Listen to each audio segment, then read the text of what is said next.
महायुतीमधील फोडाफोडीचं राजकारण अजूनही संपलं नाही। पुण्यात तर शिवसेनेचा नगराध्यक्षपदाच्या उमेदवारालाच अजित पवार यांच्या राष्ट्रवादी काँग्रेसने पक्षप्रवेश दिलाय। दिल्लीतील सेंट कोलंबस शाळेतील शिक्षकांच्या जाचाला कंटाळून 10वीच्या मराठी विद्यार्थ्याने आत्महत्या केली। राजेंद्र नगर मेट्रो स्टेशनवरून उडी मारण्यापूर्वी त्याने शिक्षकांनी मानसिक छळ केल्याचं नमूद केलंय। कल्याणमध्ये एका विद्यार्थ्याने आपल्या आयुष्याची अखेर केल्याची धक्कादायक घटना समोर आली आहे। मराठी अमराठीच्या वादातून ही घटना घडल्याचा आरोप त्याच्या वडिलांनी केलाय। रायगडच्या ताम्हिणी घाटात थार कारला भीषण अपघात झाला असून 4 जणांचा दुर्दैवी मृत्यू झालाय। तीव्र वळणावर चालकाचे नियंत्रण सुटल्याने गाडी 500 फूट खोल दरीत कोसळली असल्याची माहिती असून मृतदेह शोधण्यासाठी पोलिसांकडून ड्रोनची मदत घेतली जात आहे। माजी गृहमंत्री अनिल देशमुख यांचे पुत्र सलील देशमुख यांनी प्रकृतीचे कारण देत राष्ट्रवादी काँग्रेस शरदचंद्र पवार पक्षाचा अचानक राजीनामा दिला असून हा शरद पवारांसाठी मोठा धक्का मानला जातोय। नुकतेच जामिनावर सुटलेले अरुण गवळी आज विठ्ठलाच्या दर्शनासाठी पंढरीत आले होते। सध्या नगरपालिकेचे निवडणूक असल्याने आचारसंहिता लागू आहे। या आचारसंहितेचे काटेकोर पालन करत अरुण गवळी यांनी कोणताही बळेजाऊ किंवा गाजावाजा न करता साधेपणाने दर्शन घेतलंय। राज्य शासनाने शासन निर्णयात सुधारणा केली असून यापुढे केंद्रीय प्रवेश प्रक्रियेअंतर्गत शेवटच्या फेरीमध्ये प्रवेश घेणाऱ्या व्यावसायिक अभ्यासक्रमाच्या सर्व विद्यार्थ्यांना शैक्षणिक शुल्काच्या प्रतिपूर्तीची योजना लागू करण्यात आली आहे। यामुळे राज्यातील हजारो विद्यार्थ्यांना लाभ होणार आहे। काही स्थानिक स्वराज्य संस्थांमध्ये आरक्षणाची मर्यादा ओलांडल्याने आता पुन्हा एकदा पेच निर्माण झालाय। पुढील सुनावणीपर्यंत कोणत्याही निवडणुकीची घोषणा करू नये अशी सूचना सर्वोच्च न्यायालयाने केल्यानंतर कार्यकर्त्यांच्या डोक्यावर अनिश्चिततेची टांगती तलवार निर्माण झाली आहे। कुंभमेळ्यात साधू महंतांच्या निवास व्यवस्थेसाठी तपोवन परिसरातील 1800 झाडे तोडण्यावरून भाजपचे संकटमोचक गिरीश महाजन आणि मनसेच्या स्थानिक पदाधिकाऱ्यांमध्ये वादाला तोंड फुटलंय। साधुग्राम उभारणीसाठी काही झाडे काढावी लागतील।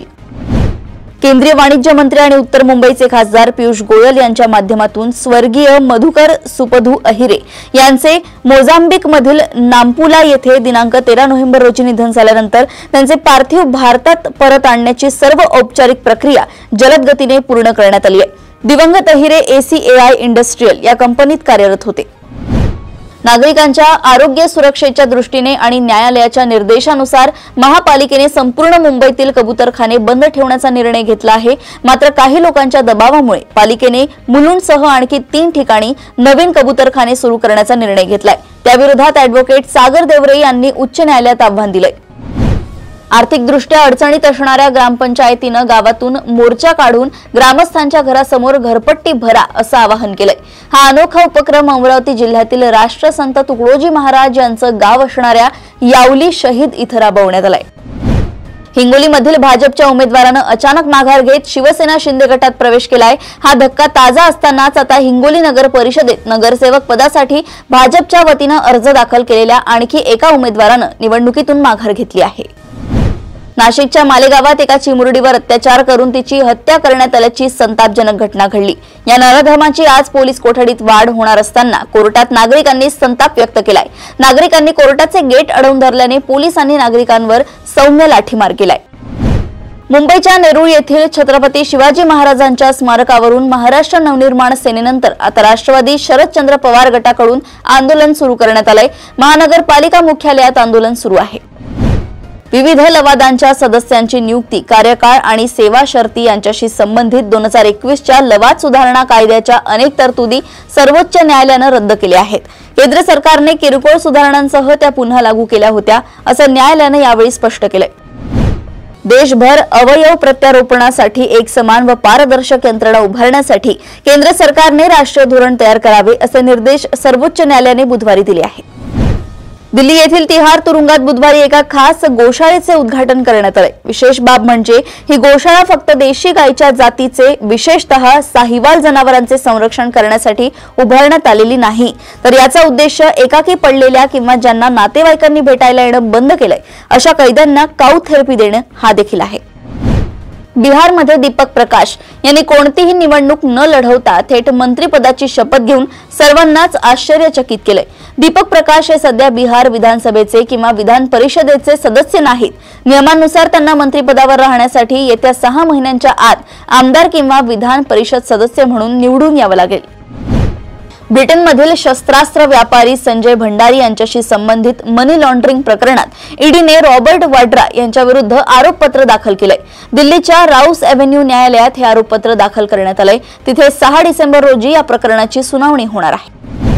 झेक प्रजासत्ताक देशातील दक्षिण बोहेमियन परिसरात गुरुवारी 2 रेल्वे गाड्यांची भीषण धडक होऊन मोठा अपघात झाला।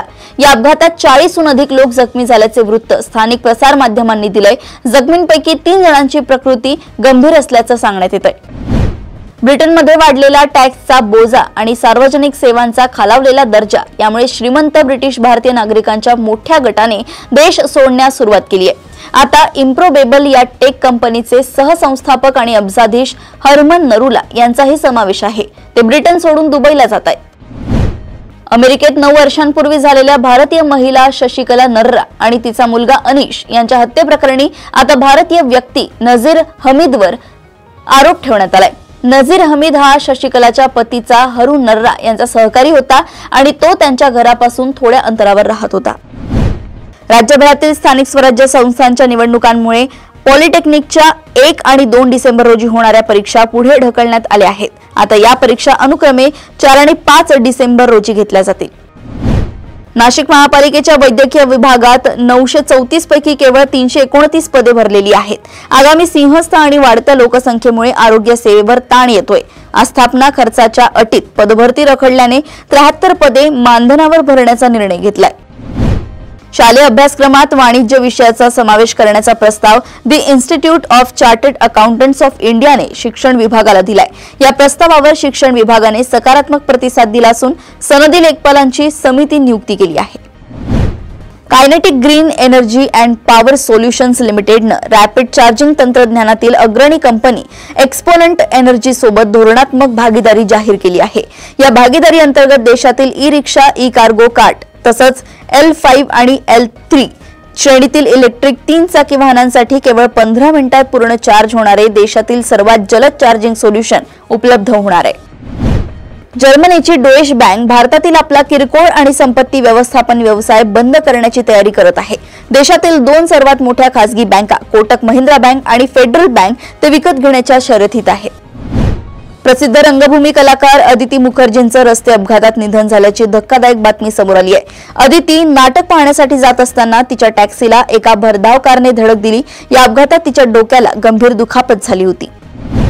कोलकाता येथील ईडन गार्डन्सच्या मैदानातील दक्षिण आफ्रिका विरुद्ध पहिल्या कसोटी सामन्यात भारतीय संघाला पराभवाचा सामना करावा लागला। भारताचे माजी कर्णधार आणि महान फलंदाज सुनील गावस्करांनी भारतीय संघातील फलंदाजांसह संघ व्यवस्थापन आणि बीसीसीआय निवडकर्त्यांचेही कान टोचले आहेत। अशाच सुपर 30 बातम्या जाणून घेण्यासाठी बघत रहा देशोन्नती। नमस्कार।